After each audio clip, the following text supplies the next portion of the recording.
கிறிஸ்து இயேசுவுக்குள் பிரியமான சகோதர சகோதரிகளே, உங்கள் யாவரையும் மீண்டுமாக கிறிஸ்து இயேசுவின் நாமத்தினால் நான் வாழ்த்துகிறேன். தேவன் தாமே இந்த வருஷத்தினுடைய கடைசி மாதத்தினுடைய முதலாவது நாள் முடிய கர்த்தர் கிருபை செய்திருக்கிறார். இந்த தேவனுக்கே கனமும் மகிமையும் உண்டாகட்டும். 11 மாதங்களை நாம் எப்படி கடந்து வந்தோம் என்பதை நாம் அறியோம். கர்த்தர் அறிந்திருக்கிறார். எல்லா விதமான கஷ்டத்திலும், நஷ்டத்திலும், துன்பத்திலும், பிரச்சனைகளும், வியாதிகள் மத்தியிலும் எல்லாவற்றையும் நமக்கு சுகத்தையும், பலத்தையும், ஜீவனையும், ஆரோக்கியத்தை கொடுத்து எல்லா விதமான காரியங்களுக்கு நன்மையினாலும் கிருபையினாலும் முடிசூட்டி ஆண்டவர் இந்த 11 மாதங்கள் நம்மளை சுமந்து பாதுகாத்து எல்லா தீமைக்கும் விலக்கி பாதுகாத்திருக்கிறார். இந்த தேவனுக்கே கனமும் மகிமையும் உண்டாகட்டும். ஒவ்வொரு நாட்களும் ஒவ்வொரு மாதங்களும் எப்படி கடந்ததென்றே தெரியவில்லை. ஆனாலும் தேவன் உங்களுக்கும் எனக்கும் போதுமானவராக இருந்தார் என்பதை நான் விசுவாசிக்கிறேன். நீங்களும் அப்படியாக விசுவாசிப்பீர்கள் என்பதை விசுவாசிக்கிறேன். ஏனென்று சொன்னால் தேவன் நம்மளை நடத்துகிறார், தேவன் நம்மளை போஷிக்கிறார், நம்மளை பாதுகாக்கிறார், வழிநடத்துகிறார் என்பதற்கு இவைகளெல்லாம் நமக்கு கண்களுக்கு முன்பதாக நமக்கு சாட்சியாக இருக்கும் என்பதை நான் விசுவாசிக்கிறேன். உங்களுக்கு முன்பதாக இந்த மாதத்தினுடைய வாக்குத்தத்தமாக ஏசாயாவின் புத்தகம் 55ஆம் அதிகாரம் 3வது வசனத்தை உங்களுக்கு முன்பதாக நான் வைக்க வேண்டும் என்று ஆசிக்கிறேன். ஏசாயாவின் புத்தகம் 55ஆம் அதிகாரம் 3வது வசனம். உங்கள் செவியை சாய்த்து என்னிடத்தில் வாருங்கள், கேளுங்கள், அப்பொழுது உங்கள் ஆத்துமா பிழைக்கும். தாவீதுக்கு அருளின நித்தியமான கிருபைகளை உங்களுக்கு நித்திய உடன்படிக்கையாக ஏற்படுத்துவேன் என்று சொல்லி ஆண்டவர் வாக்கு கொடுக்கிறார். ஆம், தேவன் கருமையான விசுவாசப்பர்களே, நீங்கள் தேவனுடைய சமூகத்திலே வந்து அவரை சார்ந்து அவரிடத்திலே வருவீர்கள் என்று சொன்னால், கேட்பீர்கள் என்று சொன்னால், ஆண்டவர் சொல்லுகிறார், நம்முடைய ஆத்துமா பிழைக்கத்தக்கதாக தாவீதுக்கு அருளின அந்த கிருபைகளை ஆண்டவர் உங்களுக்கும் எனக்கும் கொடுப்பார் என்பதை வாக்காக தேவன் உங்களுக்கும் எனக்கும் வைக்கிறார். தாவீதுக்கு என்னென்ன கிருபைகளை அருளினார் என்பதை நாம் சிந்தித்து ஆராய்ந்து அறிந்து 3 உதாரணங்களை இந்த வாக்குத்தத்தத்தை புரிந்து கொள்ளும்படியாக உங்களுக்கு முன்பதாக வைக்க வேண்டும் என்று சொல்லி நான் ஆசைக்கிறேன். ஆண்டவர் தாவீதுக்கு அருளின கிருபையை உங்களுக்கும் எனக்கும் அருளுவேன், நித்திய உடன்படிக்கையாக ஏற்படுத்துவேன், த டேவினிக் கவனன்ட் என்று சொல்லி வேதத்தில் உங்களுக்கும் எனக்கும் நாம் தெரியும். தாவீதோடு ஏற்படுத்தின உடன்படிக்கை உங்களுக்கும் எனக்கும் ஏற்படுத்துவேன் என்று சொல்லி ஆண்டவர் கொடுக்கிறார். தாவீதுக்கு என்னென்ன உடன்படிக்கை ஏற்படுத்தினார் என்பதை நான் வேதத்தில் ஆராய்ந்து பார்க்கும் பொழுது 3 உதாரணங்களை உங்கள் முன்பதாக நான் வைக்க வேண்டும் என்று சொல்லி நான் ஆசைக்கிறேன். முதலாவது உதாரணமாக 1 சாமுவேல் புத்தகம் 16ஆம் அதிகாரம் 12வது வசனத்தில் நீங்கள் வாசிக்கும் பொழுது, தாவீதை ஆண்டவர் தேர்ந்தெடுத்து ராஜாக வைப்பதற்கு சாமுவேல் அனுப்புகிறார்.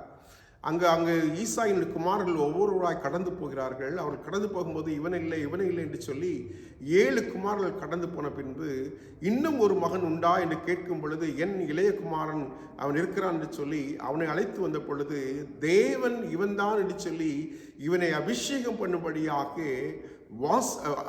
பண்ணும்படியாக சாமுவேலை தெரிந்து கொண்ட ஆண்டவர் சொல்லுகிறார், உங்களுக்கும் எனக்கு. வேதம் சொல்லுகிறது, 1 சாமுவேல் புத்தகம் 16ஆம் அதிகாரம் 12ஆம் வசனம் சொல்லுகிறது, ஆள் அனுப்பி அவனை அழைப்பித்தான். அவன் சிவந்த மேனையும் அழகிய கண்களும் நல்ல ரூபமுள்ளவனாயிருந்தான். அப்பொழுது கர்த்தர், இவன்தான், நீ எழுந்து அவனை அபிஷேகம் பண்ணு என்றார். தேவனுக்கு அருமையான விசுவாசப்படலை. இன்றைக்கு நீங்களும் நானும் எந்த இடத்துல தேவனுக்காக உங்களை மனம் ஏற்படுத்தியிருக்கிறார் என்பதை நீங்கள் நானும் அறிந்திருக்கிறோம். முதலாவது கிருபை, அவன் ஆடு மேய்ப்பனாக இருந்த போதிலும் கூட தேவன் அவனை ராஜாவாக அபிஷேகம் பண்ணும்படியாக ஆண்டவர் தெரிந்து கொண்டார். அவருடைய கிருபை பெரிதாக இருக்கிறது என்று சொல்லி வேதத்தில் நீங்களும் நாம் வாசிக்கிறது. எந்த விதத்திலும் தாவீது ராஜாவாக மாறுவதற்கு தகுதி இல்லை என்பதை நீங்கள் நானும் நினைத்துக் கொண்டிருக்கும் பொழுது ஆண்டவர் சொல்லுகிறார், இதோ தேவன் உங்களுக்கு எனக்கு சொல்லுகிற வார்த்தை, இதோ மனுஷன் முகத்தை பார்க்கிறான், தேவன இருதயத்தை பார்க்கிறார் என்று சொல்லி ஆண்டவர் தேவனுடைய இருதயத்தை அறிந்தபடினாலே, அவனுக்கு நித்திய உடன்படிக்கையாக ஏற்படுத்தினபடினாலே, அவருடைய கிருபைகளை உணர்த்தும்படியாக முதலாவதாக ஆண்டவர் சொல்லுகிறார், ஆண்டவர் தாவீதை தெரிந்து கொள்வது தேவனுடைய பெரிய தயவான கிருபை என்று வேதம் உங்களுக்கு எனக்கு சொல்லுகிறது. தேவனுக்கு அருமையான விசுவாசப்படலை. இன்றைக்கு ஆண்டவர் உங்களையும் என்னையும் தேர்ந்தெடுத்துக்கிறார், நம்முடைய குடும்பங்களை தேர்ந்த வேலை ஸ்தலங்கள் எடுத்திருக்கிறார், நம்ம பிள்ளைகளையும் எல்லா விதமான காரியங்களை தேர்ந்தெடுக்கிறார் என்று சொன்னால் ஆண்டவர் உங்களுக்கும் எனக்கும் கொடுத்த மாபெரும் கிருபை என்று சொல்லி வேதம் சொல்லுகிறது. தாவீதுக்கு அருளின கிருபையை உங்களுக்கும் கொடுப்பேன் என்று ஆண்டவர் கொடுத்திருக்கிறார்.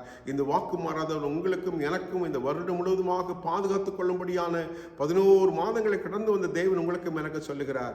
இதோ உங்களையும் என்னையும் ஆண்டவர் தெரிந்தெடுத்திருக்கிறார். அது வேதவசனம் மீண்டுமாய் வாசிக்கும் பொழுது 13ஆம் வசனம் 1 சாமுவேல் புத்தகம் 16ஆம் அதிகாரம் 13ஆம் வசனம் இப்படியா சொல்லுகிறது. அப்பொழுது சாமுவேல் தைலக்குப்பியை எடுத்து அவனை அவன் சகோதரர் நடுவிலே அபிஷேகம் பண்ணினார்.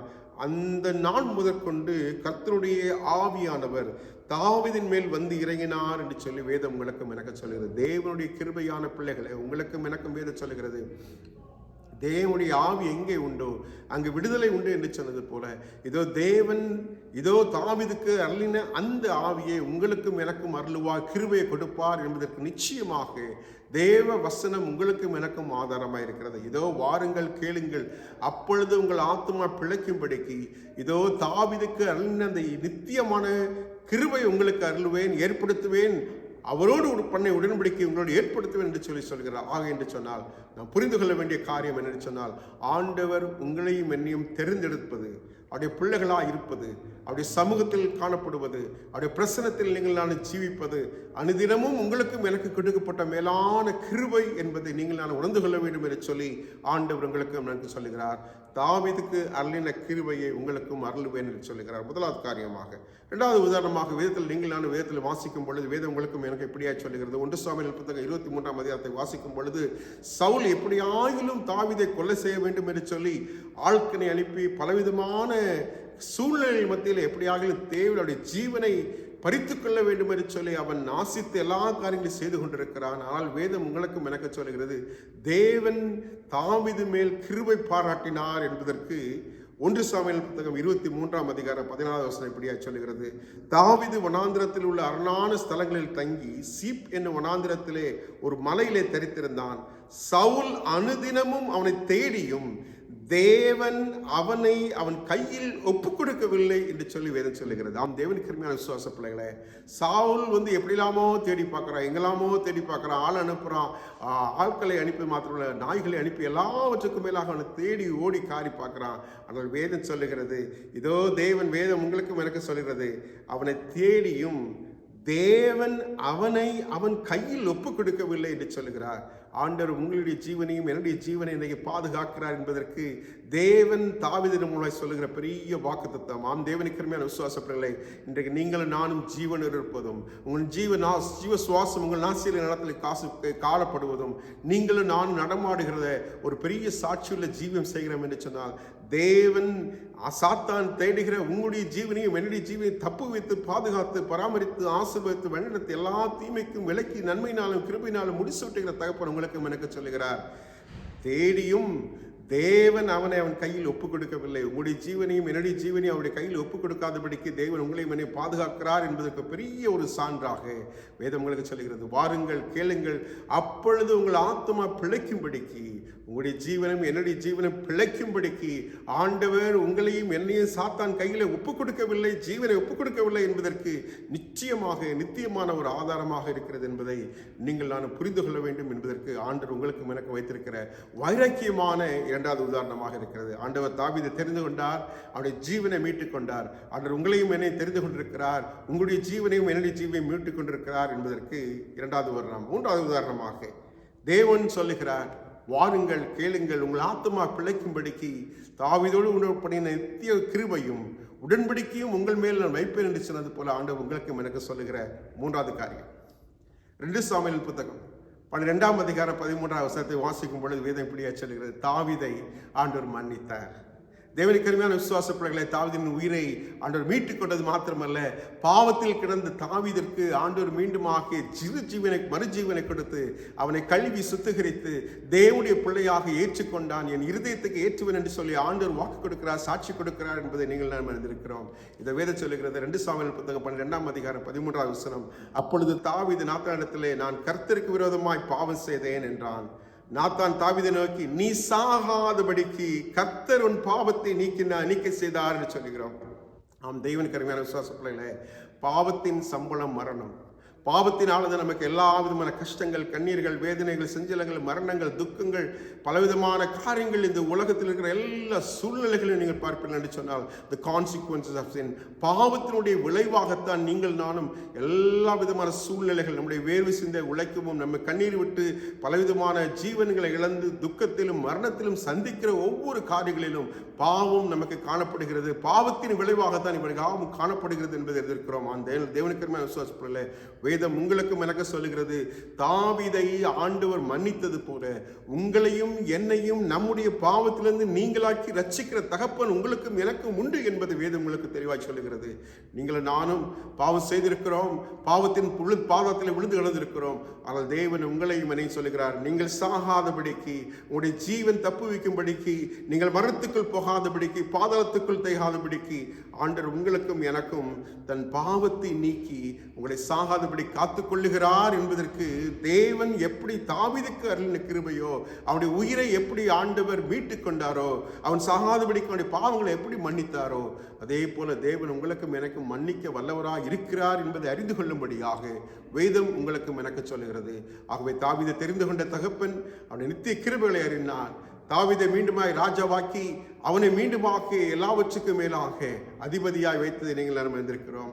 சவுல் தேடி வருகிறான், அவனுடைய ஜீவனை பாதுகாக்கிறார் என்பதை அறிந்திருக்கிறோம். மூன்றாவது உதாரணமாக வேதம் உங்களுக்கும் எனக்கு சொல்லுகிறது, ஆம், தேவன் தாவீதை மன்னித்தது போல அவன் நித்திய கிருபையினாலே கொடுத்தது போல உங்களையும் என்னையும் மன்னிக்கவும் காத்துக்கொள்ளவும் வல்லவராக இருக்கிறார் என்பதை அறிந்து கொண்டிருக்கிறோம். ஆகவே இப்படிப்பட்ட ஆசீர்வாதங்கள் உங்களுக்கும் எனக்கும் உண்டு என்பதை ஆண்டவர் மீண்டுமாய் தெளிவாய் சொல்லுகிறார். வாருங்கள், கேளுங்கள், உங்கள் ஆத்துமா பிழைக்கும்படிக்கு இந்த தாவீதோடு ஏற்படுத்தின உடன்படிக்கை உங்களோடு ஏற்படுத்துவேன், நித்திய கிருபை தருவேன் என்று சொல்லி வாக்கு கொடுக்கிறார்.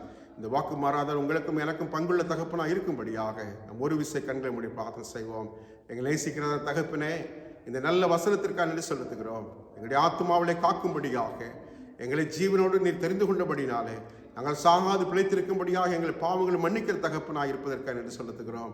இந்த 11 மாதங்களை கடந்து வந்திருக்கிறோம். 12வது மாதத்தில் 1வது நாளை காணும்படியாக கர்த்தர் கிருபை செய்திருக்கிறீர். எல்லா விதமான சந்தோஷமும் சமாதானமும் ஆசீர்வாதமும் வழிநடத்துதலும் ஆண்டவரே எங்களோடு இருந்து எங்களை பாதுகாத்துக் கொள்ளும்படியாக ஜெபிக்கிறோம். உடைய சமத்தில் எங்களை ஒப்புக் கொடுக்கிறோம். பாவங்கள் குற்றங்களை தயவாக மன்னித்து பெருக்கமான ஆசீர்வாதங்களை கொடும் ஆண்டவரே. சஞ்சலங்கள் வருத்தங்கள் இருக்கும் என்று சொன்னால் நீக்கி போட்டு சகல சுகத்தையும் பலத்தையும் ஜீவனையும் ஆரோக்கியத்தை கொடுத்து உடைய நாமத்துக்கு மகிமையாய் வாழ தேவனே கிருபை செய்ய வேண்டுமாய் எங்கள் மீட்பராகிய இயேசு கிறிஸ்துவின் இன்ப நாமத்தில் ஜெபிக்கிறோம் எங்கள் ஜீவனுள்ள நல்ல தகப்பனே. ஆமென், ஆமென். கர்த்தர் உங்களை ஆசீர்வதிப்பாராக. Have a blessed day, have a blessed month, and God bless you. Amen.